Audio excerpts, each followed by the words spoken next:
Listless vessels. Governor Ron DeSantis steps in a hot pile of MAGA over recent comments some say are directed at Trump supporters. Was this Ron's basket of deplorables moment or completely taken out of context? My take is probably going to piss some of you off, but I'm going to give it to you anyway. Then, once loyal and die-hard Trump supporter and lawyer Jenna Ellis is one of the 18 people indicted alongside the former president in Fulton County, Georgia, indictment number 4 for those who are counting. She's got a lot to say, and she joins me in just a few minutes. It's debate week, and Tomi Lahren is Fearless starts right now.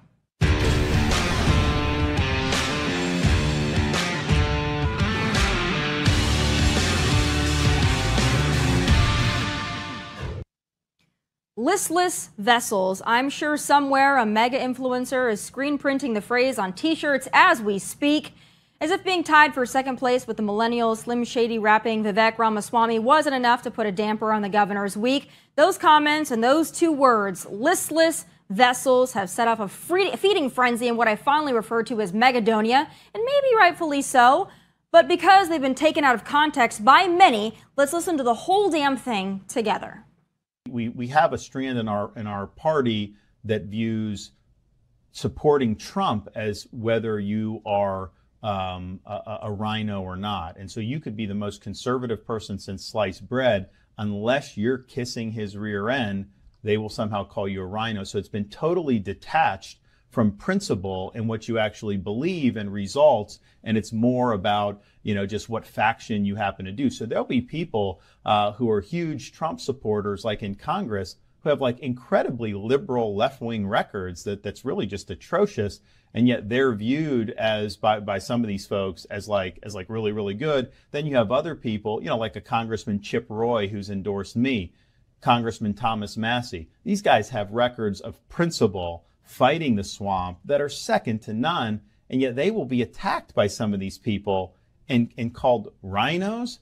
So it's just been totally detached from any type of substance. And ultimately, a movement can't be about the personality of one individual. The movement has got to be about what are you trying to achieve on behalf of the American people. And that's got to be based in principle. Because if you're not rooted in principle, if all we are is listless vessels that's just supposed to follow, whatever happens to come down the pike on Truth Social every morning, that's not going to be a durable movement. So when I listened to the whole thing without those rage goggles on, this is what I heard. 1, if you're not kissing Trump's butt, you're a rhino, whether you're actually a rhino or not. 2, some of those in Congress who have endorsed him have more liberal voting records, but since they say nice things about Trump, MAGA supporters still like them. Like, I don't know, just spitballing here, unlimited Ukraine sponsor Lindsey Graham, for example. 3, if we want this America First movement to last, it can't be solely based around one person and loyalty to one person. Is he wrong on any of these counts? I'd say no. I also don't think he called Trump supporters listless vessels. I took it as, if all our movement does is listen to Trump and take whatever he says on Truth Social as gospel, we are doomed to be listless vessels and the movement extinct. That's what I heard. Now, could he have phrased it better? Yeah, no duh. No duh. He needs Trump supporters. He can't win without Trump supporters. We all know that. He's got to walk a very fine line that no other Trump competitor has had to. DeSantis is the only Trump challenger who has been labeled a traitor and labeled a rhino simply for running against Donald Trump. Are the rest of them disloyal? Because not even Mike Pence, of all people, has had to walk that line. You can prefer Trump to DeSantis all day long, but if you liked DeSantis a year ago because of his record and leadership, is it really wise to cast him out now just because he's running against the guy you like better? Food for thought, my friends. Just marinated on it for me. Moving on with another theme of Trump and loyalty, my next guest has been swept up in Trump witch hunt number 4 with this latest indictment out of Fulton County, Georgia. Jenna Ellis, once part of Trump's elite strike force, is facing 2 counts in the indictment: violation of the Georgia RICO Act and solicitation of violation of oath by public officer. But unlike others going down in Trump's ship, the Trump team is reportedly icing her out because she has supported his opponent, Ron DeSantis, in the 2024 Republican primary. Ouch. Jenna Ellis joins me now.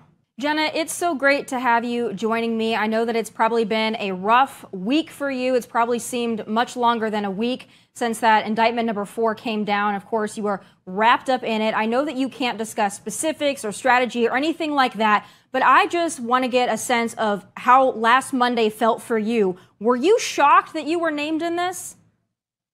Well, I think all of us are really shocked seeing what the government is doing, specifically to President Trump, to his lawyers now, but also to conservatives across the country, what we've witnessed through Joe Biden's administration with the weaponization of government against parents for going to school board meetings and being put on domestic terrorism watch lists, to pastors who are going simply to promote the truth outside of Planned Parenthood abortion clinics and having their homes raided by the FBI, to my friend James O'Keefe, who was also raided by the FBI simply for having a diary that belonged to Ashley Biden. I mean, all of these things, I think, are a coordinated attack on not only our rule of law and our U.S. Constitution, but specifically against conservatives. So I think that this particular indictment is attempting to criminalize the practice of law, the right to freedom of speech, to petition the government for redress. And I look forward to, through my lawyers, challenging this every step of the way. I think part of the thing here, too, is drowning people in legal fees. I know that you have your own legal defense fund. It's doing well, but obviously, you know, I know this is going to be very, very expensive. So I think part of the motivation here is to drown people like yourself, Rudy Giuliani, others, and just endless legal fees until you say uncle. And that also is very dangerous for our republic, very dangerous for our entire legislative, judicial, American system. So I want to speak to that a little bit, and I also want to get your take on this. There's been a lot of speculation that because you are more in the DeSantis camp for 2024, the Trump team, whereas they've helped out a lot of other folks that are swept up in lawsuits, that they are not necessarily helping you out because they don't feel you're loyal. Can you speak to that? Well, so far, President Trump and the campaign have not given me anything for my legal defense. I have also not personally asked him. I have not asked the campaign, but I did ask them previously when I was facing bar complaints. And this, of course, was from the 65 Project, a Democrat-funded organization that tried to attack me and over 100 other Trump attorneys because we represented Donald Trump. And they said openly that their intention was to destroy our livelihood and our credibility. And I've had no help or support through that financially. I don't know what, if any, he has given or the campaign has given to other attorneys or other people who have been attacked through this. But what I can say is that my defense of Donald Trump as an attorney, my duty of loyalty under the professional responsibility rules does not change and still hasn't changed even as a former client, given that I am also a voter in this country and I have the opportunity and the responsibility to use my vote for the candidate of my choice. And even though I support Governor DeSantis, that shouldn't in any way interfere not only with my duty of loyalty to my former client, but also, I believe, his understanding of my loyalty to him as an attorney. Right. And there's that whole legal side of everything that you perfectly outlined. I mean, lawyers don't necessarily have to agree with their clients. They have to defend them to the best of their ability. That's your duty. You know, that's the oath that you stand for and that you've taken in that kind of profession. But then there's the more personal side of all of that. And, you know, I follow you on Twitter. I've seen a lot of your tweets. I know it hasn't been an easy time for you. But like me, you have been attacked and raked over the coals because you have seemingly been more in the DeSantis camp, or you have talked about DeSantis maybe having a better chance of winning a general election. So tell me how that feels personally, knowing that you've put it all out on the line for your former client and former President Donald Trump, to now see Trump supporters, even some within the Trump fold, come out and attack you. That can't be easy. No, it's not. And I really respect and appreciate what you have also said, Tomi, and I follow you as well. And I know that you've gotten attacked. And this whole idea that we owe a duty of loyalty to any politician, regardless of when they are running for office or what they may have done in the past, is, I think, absolutely fundamentally antithetical to our responsibility as conservatives and American citizens to make sure that we exercise our vote in the best way possible. This is a primary right now. We all have an obligation as conservatives to look at the field of candidates, ask questions, and also support the truth here. And what I've been so disappointed from the Trump campaign is seeing how they're attacking Governor DeSantis with false information, false clips, and all of these really vile smears against anyone who even supports him. And that's really when I started engaging, just standing up and defending the truth to say we can all disagree on who may be the best candidate, but we should do so with a modicum of respect and also fundamentally with conservative principles standing for the truth. And I will always stand for the truth. Yeah, I will as well. And, you know, it's a difficult line to walk.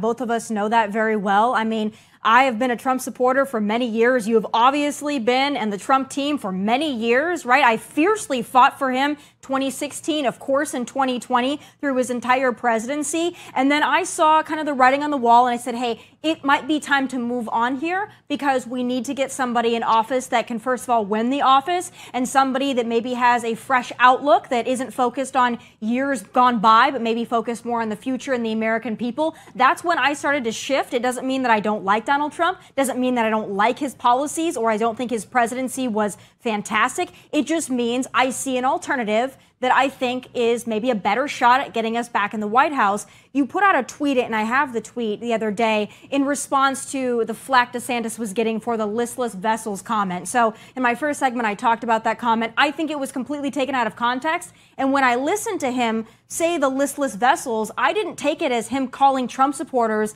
listless vessels or deplorables, as Hillary Clinton has done. I took it as him saying something that's very true, that we cannot exist as a movement if our movement is around one person and one person only, because eventually we're going to need to move on. So what does that mean if it's just around Donald Trump and only Donald Trump? So take me through your thoughts on that listless vessel comment, and do you think he's going to be able to get around that now that they're really weaponizing that against him? Well, it's really unfortunate that it's been taken so out of context, because clearly if you listen to the entire clip of what Governor DeSantis was responding to, he was saying that we have to be principled and we can't simply support one person over our American values. And so we can't support a movement. I mean, listen, before 2016, those of us who were conservatives didn't even know Donald Trump as a politician. So the conservative movement and conservative foundational fundamental truths that I believe are rooted in the biblical principles from the Word of God that's reflected in our founding documents in this country existed well before any politician of our current era and will exist into the future after any politician's administration or campaign is over with. And that's what Governor DeSantis was saying. And that's what I agree with. And what is so ironic here, Tomi, is that the Trump campaign and the MAGA movement in general, not everyone, but overall, these people who are taking this and comparing the listless vessels comments to Hillary Clinton's deplorables, I think are purposefully manipulating that when they themselves are openly on social media, calling me a porn star, calling me names that I would not even repeat in companies such as this. They have made me into, this model of here is an example of what happens if you don't have sufficient loyalty to Donald Trump that you're willing to unfairly and falsely smear Governor DeSantis. And I am principled, so I'm not willing to do that. So I think it's ironic that these people are taking this term listless vessel and making it out to be such a terrible insult to them when they're the ones that have been openly and I think unfairly and very in an ugly way perpetuating those stereotypes and attacking specifically women that simply support the U.S. Constitution, support the truth, and are constitutional conservatives and principled over and above any particular candidate, including Donald Trump and including Governor DeSantis. Yeah, I mean, every time that I say anything even somewhat negative or somewhat positive about DeSantis, somewhat negative about Donald Trump, I trend on Twitter because they hate me for it. And I can't help but remember, I know that you're in the same boat as me, I can't help but remember in 2015 and 2016, a group of never-Trumpers having a lot of the same things to say about me that now Trump supporters have to say about me in 2023. So it's interesting to me how the tables have turned there, because I was endlessly mocked for for supporting Trump in those days, and now I'm being endlessly mocked for maybe supporting somebody else headed into 2024. Very interesting. But I've said this before, and I'm curious your take on it. I feel like Trump supporters on social media are very different than Trump supporters in real life. I think the bulk of Trump's base are those forgotten Americans, those hardworking, blue-collar folks out there who love what he did for the country, want to put America first, want to focus on the priorities of the American people. And then you have that almost cult-like element that exists on Twitter, and I believe Twitter alone, that I don't think they represent the true Make America Great Again base, the Donald Trump base. Do you see a difference there?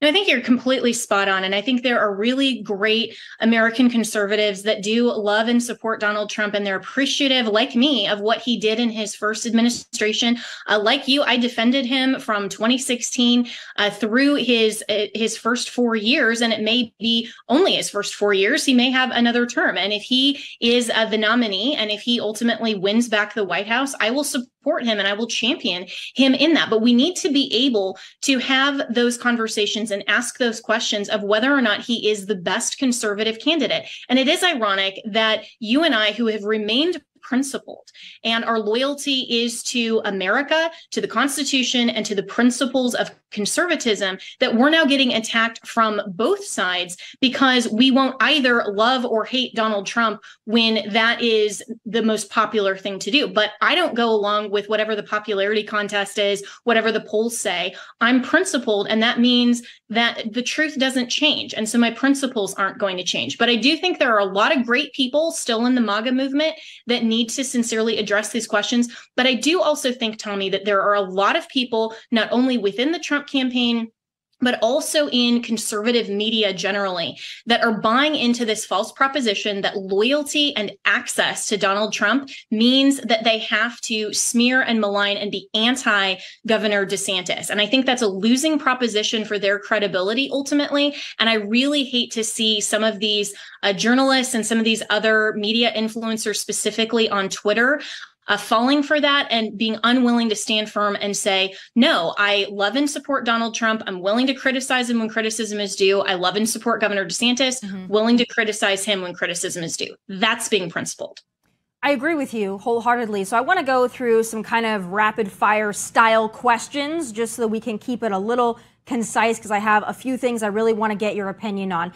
Number one, Donald Trump has recently suggested that not only is he not going to show up to the debate on Wednesday, he doesn't plan to show up to debates, plural, because he's leading. He feels that his record speaks for itself.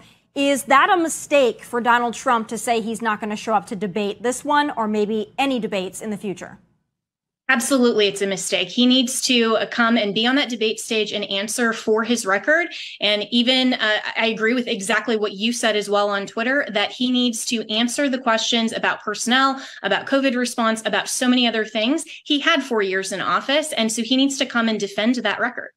Yeah, the last 7 months are what I really would like to see him be questioned on. I think he's afraid that Governor Ron DeSantis is going to nail him on those points. So I think that's why he's choosing not to show up for this one and maybe future debates. You can do all the sit downs you want, but unless you're facing your competitors, I don't think that's a fair shake for the American people, to be real honest with you. My next question for you is, do you think that Governor Ron DeSantis has a chance at being our nominee, given everything that he's coming up against, given the large Trump base that seems immovable at this point?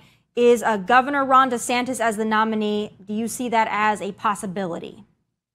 Absolutely, it's possible. Is it probable? I think it depends on whether you look at the polls like Donald Trump would like you to, or whether you look at this time in 2015 and how then candidate Trump, no one other than I think Ann Coulter and a few other people were saying that he had a shot. So never say never.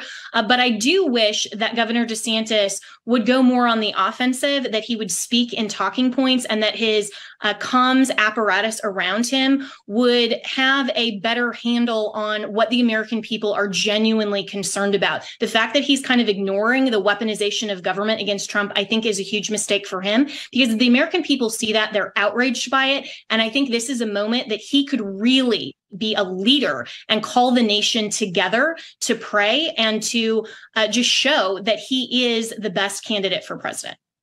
And my last question for you is this. If Donald Trump is our nominee, which at this point it looks to be the likely outcome, do you think that he has a shot, given everything we know about, the apparatus that is the Democrat voting machine, and I'm not talking about physical machines, but just the apparatus they have behind them with the mail-in voting and the ballot harvesting and the early voting and the media and Hollywood. Can Donald Trump win again in 2024? And if so, why would this be more likely in 2024 than what happened in 2020?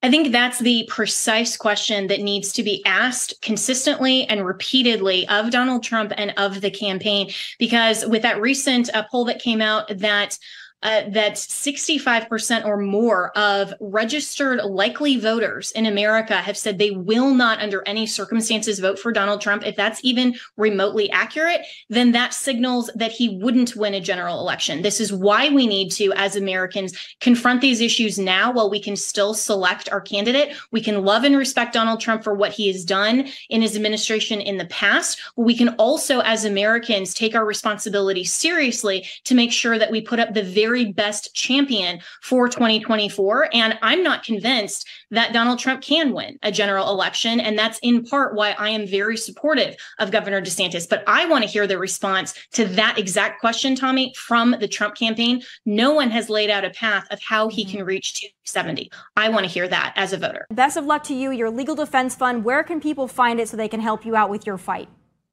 Thank you so much. And this is much bigger than me, so I appreciate the support. It's at givesendgo.com/support Jenna. And it's also pinned on my Twitter, which is at Jenna Ellis ESQ. Thank you, Tomi, and so much respect to you for fighting this good fight and keeping principled through all of this. So thank you for your courage and your leadership in this as well. Thank you for your kind words. God bless you, and we'll all be behind you watching you fight. And we believe you're going to come out victorious. So God bless you, Jenna. Thank you. All right, the singer and songwriter behind the new Pissed Off American anthem, Oliver Anthony, is being trashed by the communist music industry and labeled as right-wing. Really? It's time for final thoughts.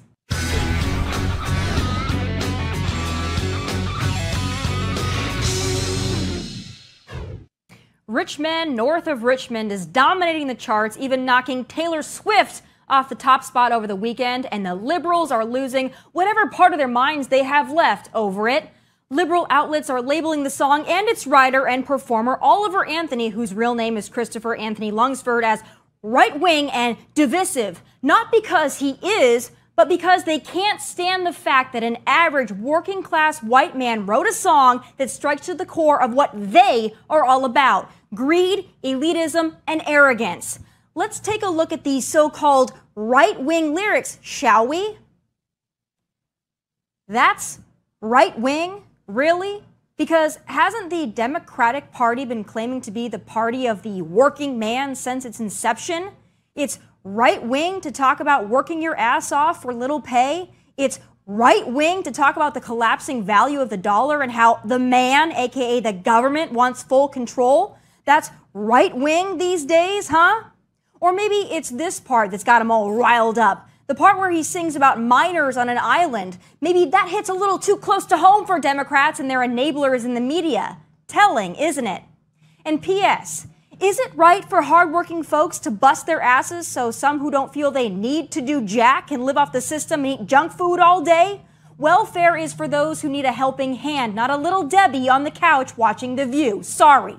Oh, and if the part about homelessness, welfare abuse, and suicide is just for us right-wingers to care about, well, that also says a whole lot about the left wing, doesn't it? No, these elitists who are turning their noses up at this song don't like this song because, quite frankly, they don't like or care about the people this song is about or the people from all walks of life this song resonates with. They don't care about the forgotten Americans. They don't care about those who put in long hours just to barely scrape by. They don't care about the miners and the oil field workers whose entire industries these tree-hugging, private jet-flying elitists are trying to eliminate. In fact, they hate you. They hate us. They look down their noses at all of us. But that's just too damn bad, because take a look around. It's the average, hardworking, forgotten Americans who will be forgotten no longer. Bud Light tanked. Target sales down. Try that in a small town and rich men north of Richmond, topping the charts despite the shade from the left. We are winning. And as for the song's writer and performer, he's not selling out to the man anytime soon, folks. In a beautiful Facebook post, he wrote about turning down multi-million-dollar offers. He also went on to tell the world about his backstory, saying he's a high school dropout with a GED who's worked multiple plant jobs, long hours for little pay to get by. He also confessed to struggling with alcohol and depression, just as so many Americans are. He also defended free speech and ended his post with a call to return our ways and our values and our morals to a godly place. He is the real deal, and he speaks for a lot of Americans who are too proud or too shy or too scared to speak for themselves. So God bless you, Oliver Anthony, and God bless the millions of Americans you touch with your song, One I Play on Repeat. Never change. Those are my final thoughts. Be sure to like and subscribe OutKick on YouTube. From Nashville, God bless and take care.